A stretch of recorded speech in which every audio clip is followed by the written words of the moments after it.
What's up, everyone? It's Fuzzy. Welcome back to yet another MLB Recap. We have another no-hitter to talk about, and this time the pitcher Blake Snell, he had some time to call out the haters. Aaron Judge and Shohei Ohtani, they both were able to flex their all-time power, but their teammates, they had some trouble keeping up. The AL Central is putting on a clinic this year. The Guardians, the Twins, the Royals, they've all been putting on fireworks shows.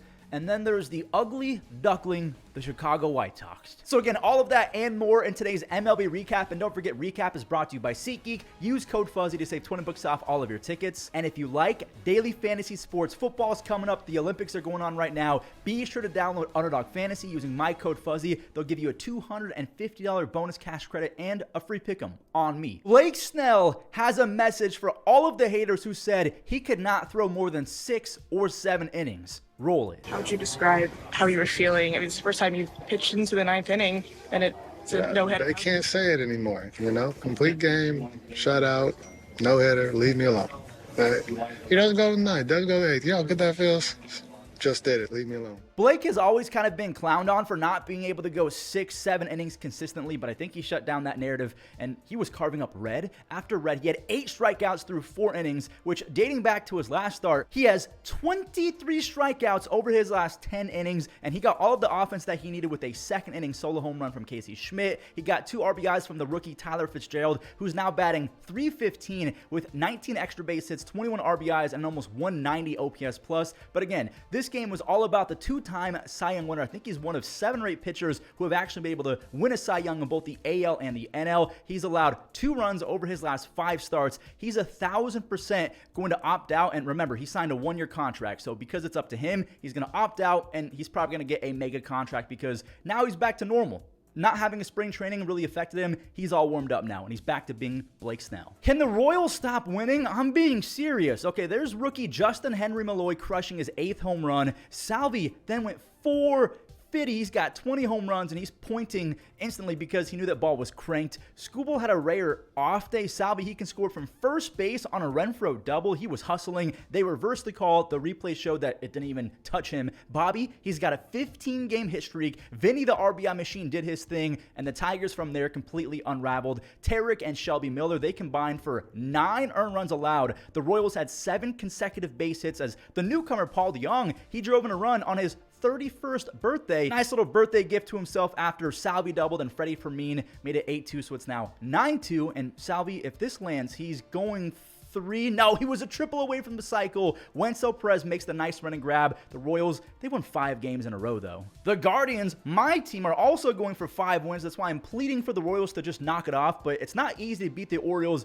on back-to-back nights, so let's see what Kobe Mayo, he's making his debut, and the Orioles have in store. He walks in his first plate appearance. Jackson, he walks right after that, and I'm thinking, oh, God, it's going to be a long day. But down goes Colton Cowser. Cookie, he busted out that sick changeup to escape the bases of the jam. Dean Kremer, he couldn't do the same. He walked in Rocchio for a free run, and David Fry just barely beat out the throw. That was a laser beam from Anthony Santander out in right field. So Hedges, he gets the RBI sac fly. A no man's land RBI doubles coming. Like, I don't know if Kobe Mayo was afraid to call it or whatever, but Josh Naylor, again, he hits it to no man's land. That is a 2-run, 2-bagger. Jordan Westberg, who's been the Orioles' 3rd baseman all year, he's given the kid some advice, which I think is really cool. Gregory Soto, he had a very forgettable Baltimore debut, and I mean, not giving up RBI base hits to Austin Hedges would have been great, but then he walked Stephen Kwan with the bases loaded, and J. Ram, this was all of the scoring for the Guardians, but 2 actually score on this sac fly. Kwan deked out Mountcastle, so there was a little pickle. Everyone was kind of like, what's going on? And another run was able to score. I will tip my cap to Jackson Holiday. He had 2 base hits and RBI walks. That's a big-time game from him. Cowser had an RBI knock as well. Mayo, that's his first run as a big leaguer. Class A, no save, but the Guardians are now the first team in Major League Baseball to 67 wins. Yankees fans are licking their chops because they've been tied in first place with the Orioles for the last week or so. If they beat the Jays, they will have sole possession of first place again. It's just Marcus Stroman. He literally stinks. He's awful at Yankee Stadium. Vladdy and Ernie Clement, they team up for 3 RBIs. And I couldn't even really enjoy this 477-foot mammoth home run from the captain, number 40 for number 99. And as I'm recording, he just hit another home run. But now we have to talk about Gleyber Torres potentially getting benched after this. So he singled off the wall. That should have been a double all the way, but he was admiring it. So instead of the easy RBI double from Volpe, Gleyber, he's trying to score from first base, and he's out. Man, that is just not good. Now, the thing is, Boone wanted to take him out after that, but I guess because he was thrown out, he just went back to his position. So Boone had to wait, and there's another RBI for Ernie Clement. Ryan Servin, he served one up the gut, 2 more scores. So the Jays, they make it 7-2. And all of their base hits may be combined to equate to that Judge 477-foot moonshot. Here's where the drama happens. So Glaber, he's taken out after that inning. He and Aaron Boone were talking. Glaber shrugging like, I didn't do anything, or maybe I don't know what was happening, but he was not happy at all. It's been a really rough week for the optics of Gleyber Torres because first he said he would never play third base. He's their second baseman. Now he's being benched for hustle. Anyway, Anthony Volpe, he's doing some serious damage in the second half. Another extra base hit, a 2-run home run the other way. Unfortunately, though, the Yankees do fall, but at least Baltimore has been losing a bunch as well. All of the top dogs in the Central flexed their muscles yesterday. Royce Lewis, he showed off the future MVP stuff. Yes, I 100% think that he's going to win an MVP within the next 5 or 7 years, maybe even 3 to 5 years. His 2-run home run was matched by the newcomers Miguel Vargas' 2-run home run. I feel so bad for him. He went from the Dodgers to the White Sox, who have now lost 18 games in a row. Royce, he ripped another 2-run extra base hit. He's got 42 extra base hits, 77 RBIs, and a 160 OPS plus over his last 89 games. What is Andrew Benintendi looking at? He was double checking to see if Luis Robert was going to make that catch. He wasn't even close. The ball drops. He then bobbles it. 2 more runs score, and you got to make the argument that he's having the worst season ever because he's been terrible and he's on one of the worst teams of all time. Willie Castro, I know I'm a Guardians fan, but I'm super happy that he's found his groove. He had a 153 OPS plus his rookie year with the Tigers. He fell off bad. The Twins said, hey, we'll give you a second chance, and he's been really good. Byron Buxton, I like him a lot as well. A 2-run Buxton bomb. He's batting .345 with 25 extra base hits, 30 RBIs, and a 1.120 OPS his last 30 starts. Minnesota, they've won 2 games in a row. The Royals and the Guardians have won 5 games in a row. Who is going to be the top dog in the AL Central? Let me know your predictions down below. I guess sort of the same question can now be asked about in the NL West because the Padres, they've been on fire lately. But look at this. Brendan Rodgers, he just teed off. And then Manny, he traded a home run. I like how I can just say Manny and just not even mention the last name. And you guys know exactly who I'm talking about. Manny, since June 2nd, is hitting .305 with 12 home runs. He's been a monster. He's getting so close to 2,000 base hits and a 60 career WAR. We are looking at a future Hall of Famer in the making. Donovan Solano, we call him Donnie Barrels. He caught a barrel. He's hitting .300 on the year with 4 home runs. And is that who I think it is? Chris Bryant. We'll always love you, buddy, but we need a resurgence from this guy. For 2025, all I want, aside from a Guardians championship, is for Mike Trout and Chris Bryant to play 150-plus games at an MVP level. I just want that one more time. His 2-run single makes it 3-2, and then Jake Cave delivered again. Austin Gomber struck out 6 over 7. He and Kyle Freeland really had some great starts over the last few days. Tyler Kinley, he's in, and that ball is not out. Brenton Doyle, the 2023 Gold Glover, he takes it back, and it was very reminiscent of Adam Jones, and apparently Doyle was a big Adam Jones fan growing up, so Victor Vodnak, he has his 5th save of the year as the Rockies have won 3 games in a row. So the Padres lose, and what's going on with the Dodgers? Are they about to lose their 3rd straight? Kiermaier, he's making his LA debut, and I'm not going to lie, he looks like a perfect Dodger. Teo, he's now got 23 home runs. Teoscar Hernandez also has 71 RBIs now. Shea Bangaliers is back to taking hacks. Shea might be the worst blocking catcher I've ever seen, but he has an absolute hose piece for an arm, and he only hits nukes. Seth Brown, attaboy. The power swing has slowly but surely come back to him. Miguel Andujar, he's been fantastic. He tripled home Lawrence Butler, and then he scored on a JJ Bleday double. How many doubles does JJ have now? 31. He's casually on pace for 46 doubles, whereas this guy, Brent Rooker, did he do it again? He's on pace for 41 home runs, a near 170 WRC plus. That makes it 6-2, but here we go. Mono E-mono, bases loaded, down by 4. This is what every kid dreams of in the backyard with their friends, only it's like Game 7 of the World Series, but Ohtani, he rolls over, down by 4. He couldn't get the job done. Luckily, he made it for it a couple moments later. 116 miles an hour. He flips the bat. He's got 33 home runs, 79 RBIs, 28 stolen bases, and almost 190 OPS plus. Unfortunately for Ohtani, no one else could clutch up after that. The A's, they win again, as the Dodgers, they've lost 3 games in a row. So before we talk about the Diamondbacks, because they're actually creeping up on the Dodgers, I got to talk about the Phillies and Bryce Harper, because this has easily been their worst stretch of baseball since Harper came to Philly. Kind of a weird visual, but the Mariners essentially pantsed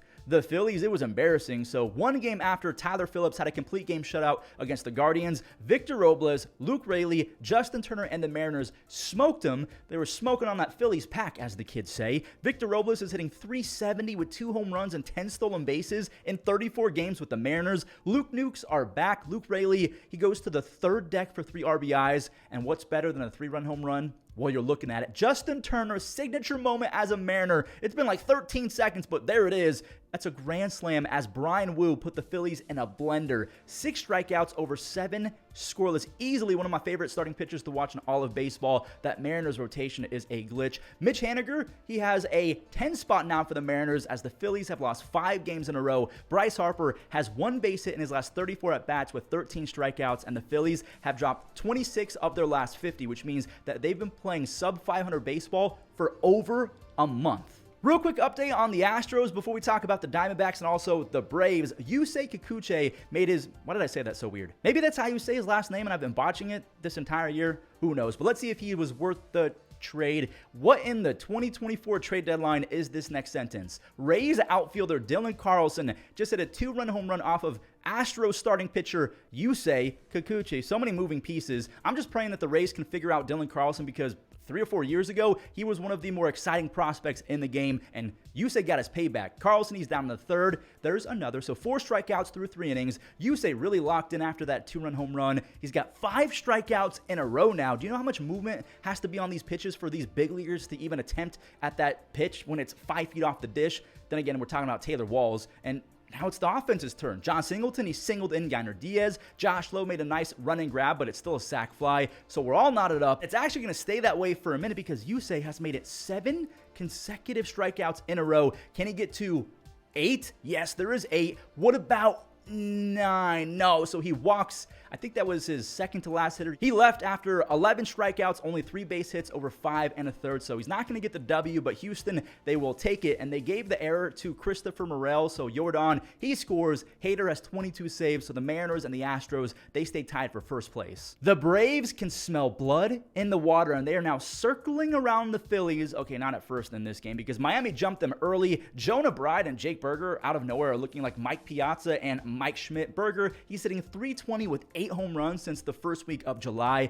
The Miami pitcher, Valente Belloso, I think that's how you say it, he got some big help from the umpire who might have had money on the Marlins because those are some questionable calls. The baseball god said, nah, that's not how this works. Orlando Arcia secures a 13-game hit streak, and then Whit Merrifield, he goes 3 bases, and after his triple, he scores on an Austin Riley RBI groundout, and we actually have some MLB history. Another Spencer who absolutely shreds for the Braves. Spencer Schwellenbach had 10 strikeouts, so he's the first player in modern baseball history with 70 strikeouts and 10 or fewer walks over their first 11 starts. He's walked 1 hitter since last month. Soler, he bails out Spencer, so it's a tie ball game with an RBI single the other way. And Atlanta, they're going to take it. Ozuna had a sac fly. I thought that ball was gone. Arcia made it 5-3. I'm just going to show the final few outs. Briefcase Joe, he had 3 strikeouts for the save as the Braves have won 4 games in a row. They're 5 games back of the Phillies. Hold on a second.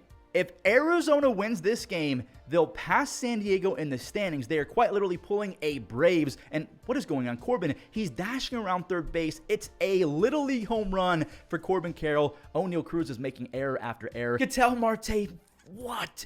What is this guy doing this year? 420 feet. Jock Peterson, he beat that 430 feet, so they make it back-to-back home runs off of Luis Ortiz. Can they make it back-to-back-to-back-to-back? There's no way. Josh Bell, his first at-bat as a Diamondback, he makes it 3 homers in a row. So that's a triple, a home run, and a home run. That's 15 total bases after 4 hitters. That's the most in baseball since 1961. Now, Pittsburgh did fight back, though. McCutchen, that's an RBI sac flare in the 6th inning off of A.J. Puck, who has been unhittable lately for the Marlins, but he was not great in this one. Brian Reynolds ties it up off of A.J. Puck, and then later on, Ketel Marte, he couldn't smother this O'Neal Cruz base hit, and he fires home, but McCutchen, he's just in there. They reverse the call. He's safe, so the Pirates, they're up by 1. Josh Bell, the former Pirate, he's at the dish versus Aroldis Chapman. he just hit a home run on a 102.9 mile per hour fastball, and he should be fired up. His second home run was followed up by an RBI double. Ketel Marte's second home run of the evening. So Ketel now has 26 home runs, a 158 OPS plus, 7 outs above average. He's right there with Ohtani and Harper for NL MVP, at least in my opinion. Now the Pirates wanted to rally one more time. O'Neal Cruz had 5 base hits.